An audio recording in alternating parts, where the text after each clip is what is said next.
What if I told you that one of the world's oldest nations, Ethiopia, might hold secrets that could unlock the mysteries of the end times? This is not just about history. This is about prophecy, divine legacy, and a sacred mystery that could shake the foundations of what we think we know about the Bible. Ethiopia is no stranger to the pages of Scripture.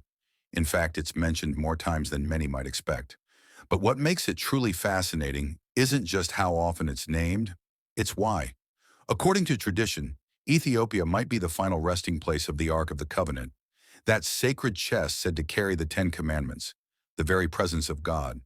Imagine, the object that led Israel through the wilderness and brought down walls at Jericho could be hidden in plain sight in the highlands of Africa. But there's more. Ethiopia claims a royal bloodline that traces all the way back to King Solomon and the Queen of Sheba. According to Ethiopian legend, their union produced a son, Menelik I, who would become the first emperor of Ethiopia. And it's said that he not only inherited his father's wisdom, but also brought back something extraordinary from Jerusalem, the Ark itself. Now, if this is true, we're not just talking about myth. We're talking about a nation that has protected one of the holiest relics in human history for nearly 3,000 years. And here's where it gets prophetic. The Bible speaks of a land called Cush, widely understood to be ancient Ethiopia. In Isaiah 18, it speaks of a powerful nation beyond the rivers of Cush that will one day bring an offering to the Lord. Could that offering be the Ark of the Covenant? Could Ethiopia play a central role in end-time events foretold in Scripture? The book of Revelation speaks of the Ark appearing again in heaven at the height of history's final chapter. Is it possible that this ancient artifact, hidden in Ethiopia, will re-emerge as a signal to the world that prophecy is unfolding? And what about Ethiopia's unique position in history? Unlike many other nations, Ethiopia wasn't colonized in the way others were. It preserved its identity, its religion, and its stories. The Ethiopian Orthodox Church, one of the oldest in the world, still believes that the Ark rests in Axum, in the Church of St. Mary of Zion, watched over by a single monk who dedicates his life to guarding it. Only he may look upon it, only he may serve it. A nation hidden in the shadows of prophecy, a relic of unimaginable power, a lineage tied to Solomon himself. Could Ethiopia be the true Zion? Could it be holding the key to God's final plan? As we explore these deep mysteries together, don't forget to subscribe to Deep Bible Stories and share this video with others who are passionate about discovering the hidden threads woven throughout Scripture. Because sometimes the answers to the world's greatest mysteries aren't found in the future. They're hidden in the past, waiting for us to see them.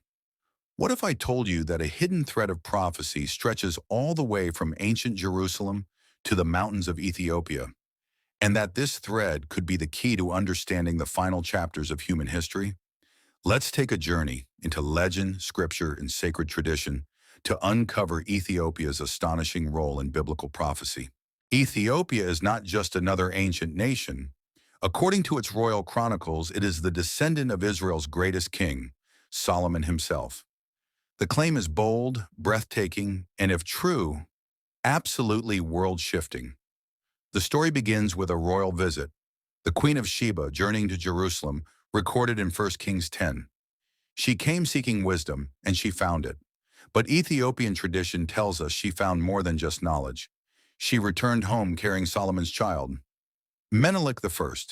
And with him, according to the Ethiopian text Kebra Nagast, came the Ark of the Covenant. Imagine it, the most sacred object in Israelite history, the Ark that carried the Ten Commandments, secretly taken to the hills of Ethiopia, where it has remained ever since. Hidden, guarded, revered. Menelik went on to establish what became one of the world's oldest monarchies, a dynasty claiming direct descent from the House of David. And that lineage, it lasted over 3,000 years, uninterrupted until the fall of the Ethiopian monarchy in the 20th century. If this lineage is legitimate, it ties Ethiopia not just to Israel, but to the very bloodline from which the Messiah was prophesied to come. Now consider this. Could a nation so deeply woven into the roots of the Bible also be part of its end? Isaiah 18 speaks of a land beyond the rivers of Cush, a land that will one day send an offering to the Lord. Many scholars believe this mysterious land is none other than Ethiopia. Could that offering be the ark itself, returned in a divine moment of restoration? Could Ethiopia be more than a footnote in biblical prophecy? Could it be a key player in the end times? Prophecies in Ezekiel 38 even mention Cush as part of a great coalition that rises up against Israel in the final days, only to fall by God's hand. Is it possible that Ethiopia, long faithful, ancient, and enduring, has a prophetic destiny waiting to unfold? This is not just history, it's a spiritual mystery. And there's more. Some researchers now propose that Mount Sinai, the place where Moses received the law from God, might not be in Egypt at all. They suggest it could actually be in Ethiopia. The traditional Sinai Peninsula doesn't match all biblical descriptions, but Ethiopia's rugged highlands, they just might. If this theory is true, it could change everything we know about the Exodus, and again place Ethiopia at the center of another pivotal moment in God's interaction with humanity. And what if Ethiopia holds more than just ancient secrets? The nation is also home to the Beta Israel, the Ethiopian Jews, who many believe descend from the tribe of Dan, one of the lost 10 tribes of Israel. Their survival in isolation for centuries, holding on to traditions remarkably similar to ancient Jewish customs, only deepens the mystery. Could they be remnants of God's scattered people, preserved for a time such as this? The more we explore Ethiopia's biblical connections, the more a pattern begins to emerge. A nation overlooked by many may hold the keys to the past, the present, and even the end of days. Ethiopia isn't just in the Bible, it is part of the Bible's living story. So what do you think? Could this ancient nation be destined to reappear on the world stage as prophecy unfolds? If this inspired you, don't forget to subscribe to Deep Bible Stories and share this with someone who's ready to discover the secrets that history and heaven may have hidden in plain sight. Because sometimes the most powerful truths are the ones we've forgotten to look for. What if I told you that in the highlands of Africa, in a land often overlooked in modern discussions, lives a community whose story may be woven into the final chapters of biblical prophecy? Let's turn our gaze to Ethiopia, a nation steeped in ancient faith, sacred tradition, and a mystery that stretches all the way back to the days of the Bible. For thousands of years, a remarkable Jewish community known as the Beta Israel has lived in Ethiopia. Cut off from the wider Jewish world, they preserve their traditions, their customs, and their unwavering belief in the God of Israel. Imagine that, generation after generation holding on to ancient rituals and scriptures with no outside contact, yet refusing to let their identity fade. Some believe these Ethiopian Jews are the descendants of the tribe of Dan, one of the 10 lost tribes of Israel. According to prophecy, the regathering of these lost tribes is no small footnote. It's a monumental part of what must take place before the Messiah's return.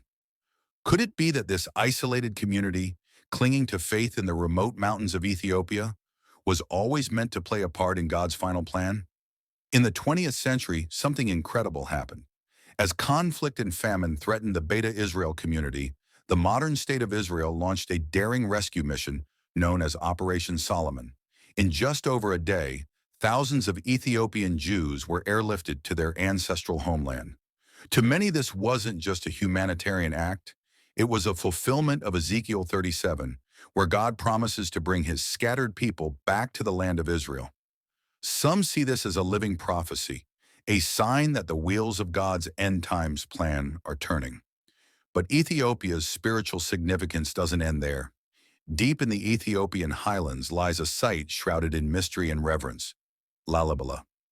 This ancient town is home to the rock-hewn churches, massive places of worship carved straight out of the mountain stone in the 12th century. These were not ordinary churches. They were built as a kind of New Jerusalem, a spiritual sanctuary when the real Jerusalem was unreachable to Christian pilgrims. The layout of Lalibela mirrors the geography of the biblical holy city. It's not just symbolic, it's prophetic. Revelation 21:2 speaks of a new Jerusalem descending from heaven, a place where God will dwell with his people. Some Ethiopian Christians believe Lalibela is more than just a monument. It's a shadow of what is to come, a sign on earth of heaven's architecture. Could these stone-carved churches hold clues about the second coming? Could this sacred city be a prophetic mirror of the kingdom to come? And yet, perhaps the most controversial claim of all is one that challenges everything we thought we knew about the geography of prophecy. Some Ethiopian Christians believe that their land is the true Zion. That's right, not symbolic, not metaphorical, the actual spiritual Zion prophesied in Scripture. Psalm 87:4 makes a curious statement. I will record Rahab and Babylon among those who acknowledge me, Philistia too, and Tyre along with Cush, and will say, this one was born in Zion. Cush, the ancient name for Ethiopia, is listed right alongside the great nations of prophecy. Could it be that Ethiopia is more than just mentioned? It is central. Traditionally, Zion is understood to be Jerusalem, the city where the Messiah will return, the place where God's kingdom will be established. But what if the real Zion, the one hidden in plain sight, has always been Ethiopia? This belief is not new. The Kebra Nagast, Ethiopia's ancient royal chronicle, asserts that the Ark of the Covenant, yes, the Ark that once stood in Solomon's temple, is now in Ethiopia. Guarded, revered, and hidden from the world. If that's true, and if the Ark truly returns in the final days as Revelation suggests, then Ethiopia's spiritual significance isn't just historical, it's prophetic. All of this raises one profound question.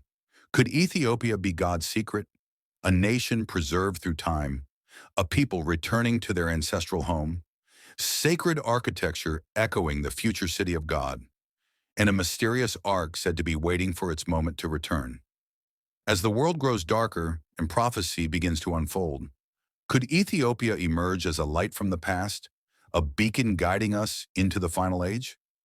Ethiopia's story is not finished. It may be just beginning. What do you think? Is this ancient nation destined to rise once again, not as a global superpower, but as a spiritual cornerstone in the fulfillment of divine prophecy? Let us know in the comments below. And don't forget to subscribe to Deep Bible Stories for more in-depth journeys into the mysteries of Scripture, the nations of prophecy, and the signs of the end times. The time to seek truth is now.